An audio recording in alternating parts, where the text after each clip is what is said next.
Hi, I'm Mike from 1A Auto. We've been selling auto parts for over 30 years.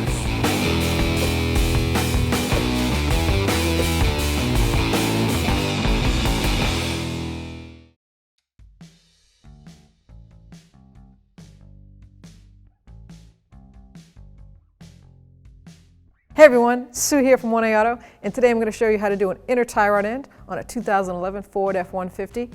If you need that part or any other part for your car, click on the link below and head on over to 1AAuto.com. Just a little friendly reminder, anytime you do any front end suspension or steering repairs, set up an alignment appointment with your local garage or the one that you wish to do. So as soon as you're done doing DIY repairs, you can ship it on down and get lined up properly. To remove the tire, you need a 21mm socket, and you're going to break the lug nuts free with the pressure of the vehicle on the tire.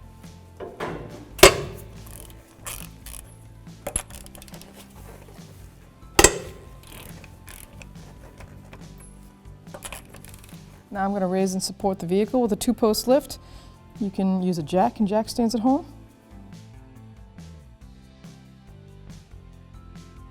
Now that the vehicle's up, I can take the lug nuts off to remove the tire. And be prepared, this thing is heavy. When you have a tire that's stuck on the hub, all the lug nuts are off. Obviously you can't pull it off. Always put a lug nut, just hand thread it a little bit, so when it does break free, it doesn't bounce back at you.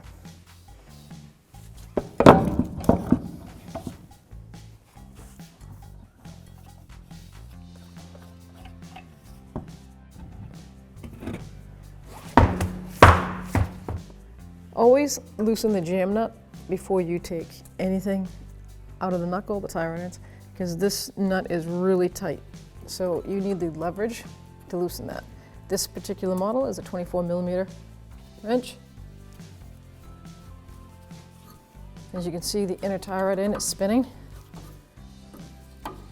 No, that's okay, I just want it jammed, want it loose. I'm going to loosen the outer tie rod end mounting nut. It's a 21mm socket.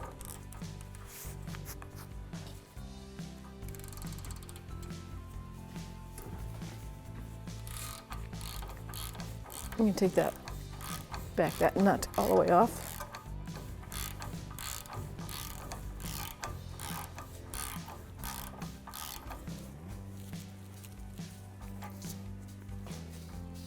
Now with a good size hammer, you're going to hit the knuckle right here at the outer tie rod end housing. You're going to jam that, loosen up that jam spindle part of the tie rod end.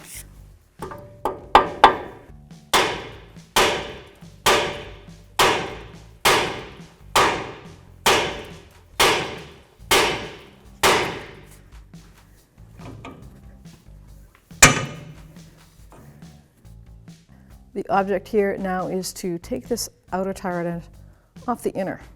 So we have to hold this inner in place and then twist the outer off. So I'm going to use a pair of locking pliers. See if I can get a good grip on this. And I'll use the little control arm as leverage point.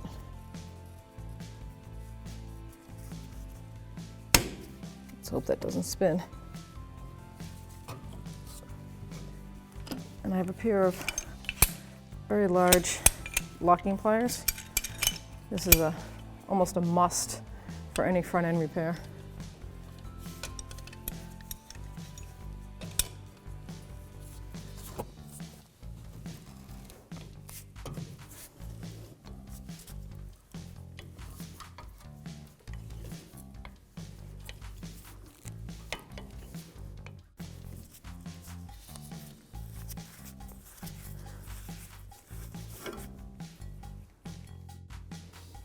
I'm going to take the inner clamp off the bellows boot so that I can access the inner tie rod end.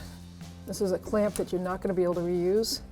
You're going to end up using plastic ties on the bellows boot to the power steering rack. So you just need to move this around, get that clamp to break free.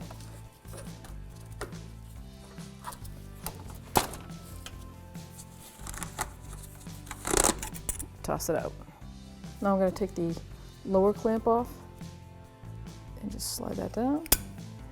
I'm going to put a small screwdriver in here and I'm going to spray in there because it's pretty stuck on the shaft of the inner tie rod end.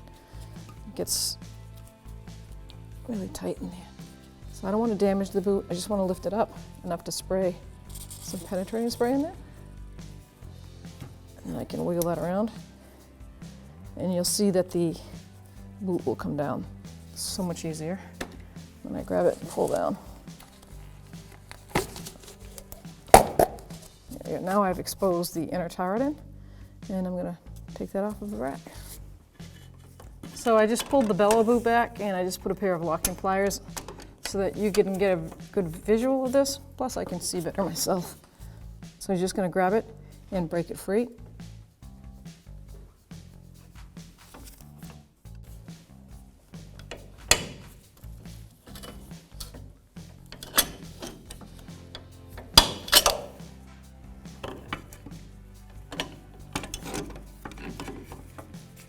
Kind of a tight fit, but it works.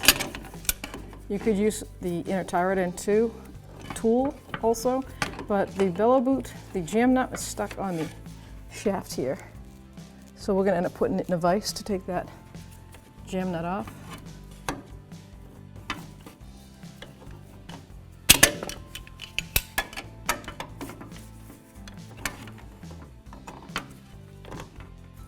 Once it's loose enough, you can fully use your hand. It's kind of a long thread.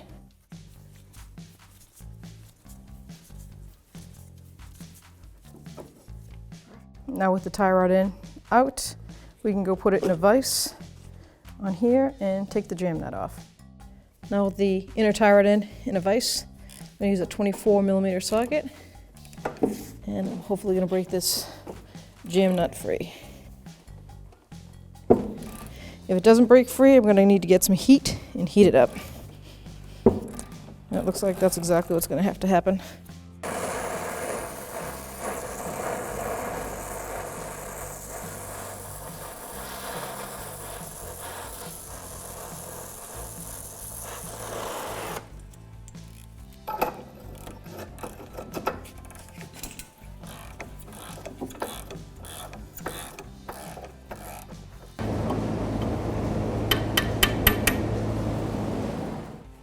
Now you can remove the bellow boot because you need to reuse that. Here we have a new inner tie rod end for our 2011 Ford F-150 from 1AAuto.com. Comes with a new jam nut and new packing grease for inside the joint. Same length as the factory. So if you need this part or any other part for your car, click on the link below and head on over to 1AAuto.com.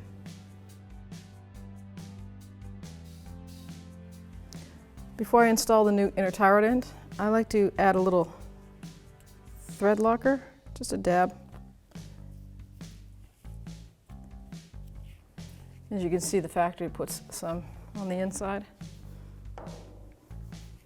Now I can start this by hand.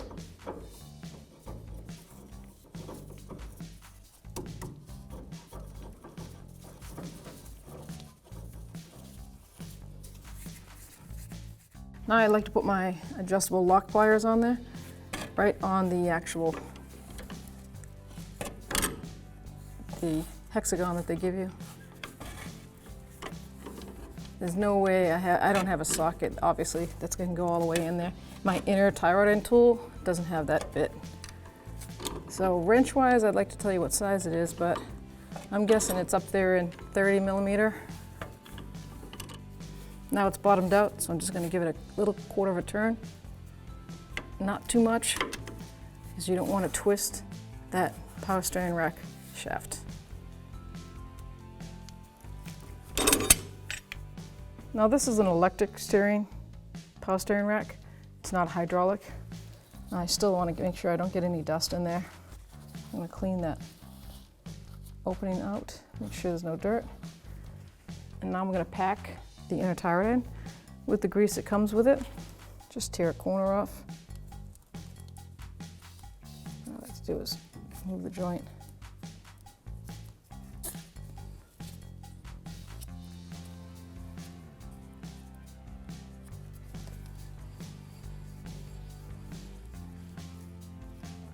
Might as well use all of it. It's there.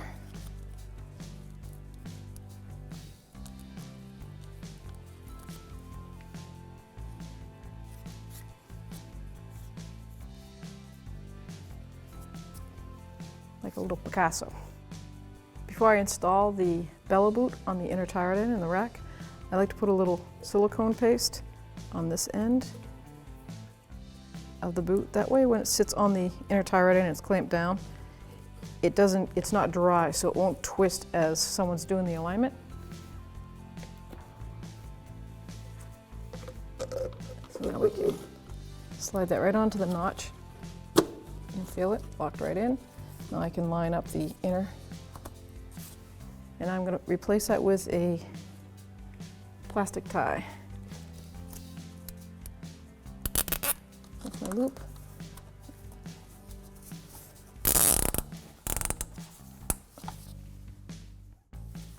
Make sure I get it to the last tightest clicks I can. There we go. Now I'm going to put the clamp on the outer part of it.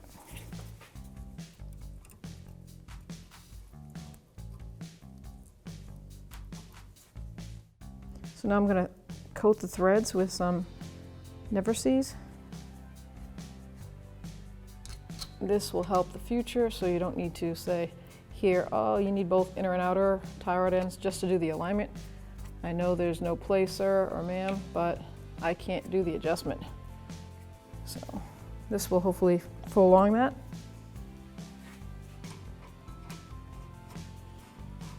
I'm going to grab the old inner tie rod end once I get this threaded down a good ways.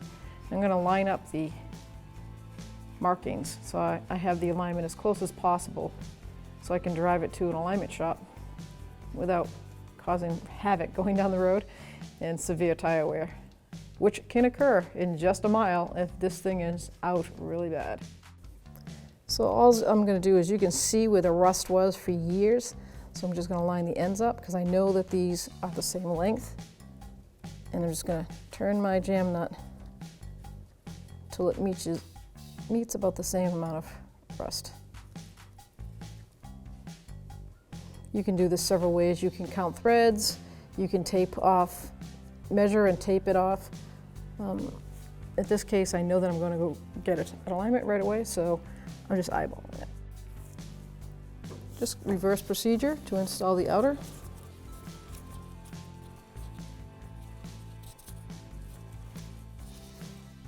You line it up to the knuckle. Put on the Newcastle nut.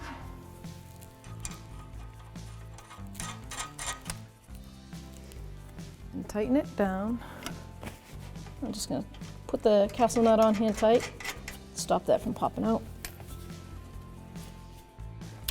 The outer tie rod end socket is a 21mm on this castle nut, and the torque is 85 foot-pounds.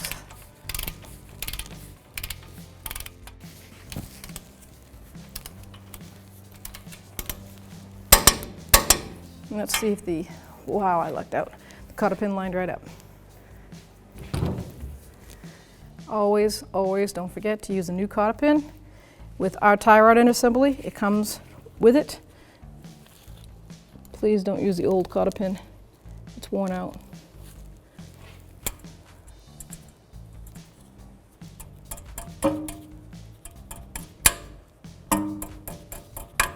There we go.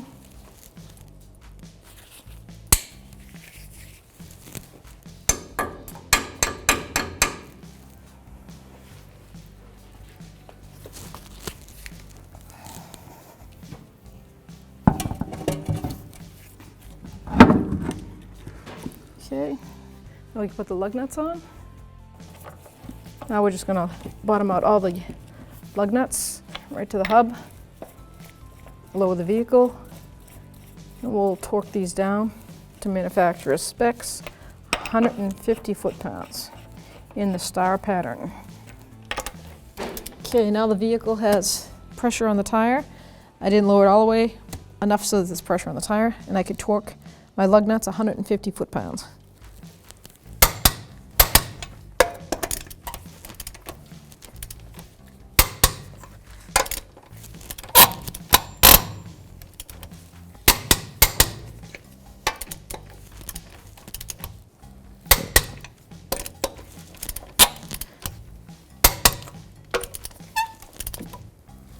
One more time for safe measure.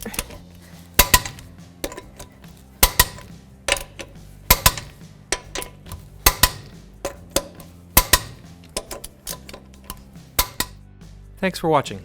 Visit us at oneauto.com for quality auto parts, fast and free shipping, and the best customer service in the industry.